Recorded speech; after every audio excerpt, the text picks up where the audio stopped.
Small business owners, సోలోప్రెన్యూర్స్ సాధారణంగా చేసే ఒక ఫైనాన్షియల్ మిస్టేక్ ఏంటిది అంటే, వాళ్ళ బిజినెస్ అవసరాల కోసం ఖర్చులుంటే, ఆ ఖర్చుల్ని బిజినెస్ అకౌంట్‌లోంచి పే చేయటము.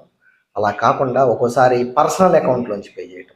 తర్వాత పర్సనల్ అకౌంట్‌లో పర్సనల్ అవసరాల కోసం, ఫ్యామిలీ కోసమో లేకపోతే తన కోసం ఏదన్నా కొనాలి అంటే, బిజినెస్‌కి ఉపయోగించే అకౌంట్‌లోంచి పే చేయటం. దీనివల్ల చూడటానికి ఇది మొత్తం నా డబ్బులే కాబట్టి నేను ఎలాగైనా వాడుకోవచ్చు అని అనుకోవచ్చు కానీ, మీరు బిజినెస్ అనే ఒక ఎంటిటీని దానికి ఇవ్వాల్సినంత రెస్పెక్టు, దాంట్లో ఫైనాన్సెస్‌కి సంబంధించి ఎలాంటి డిసిప్లిన్ మెయింటైన్ చేయాలో ఆ డిసిప్లిన్ చేయట్లేదని అర్థం.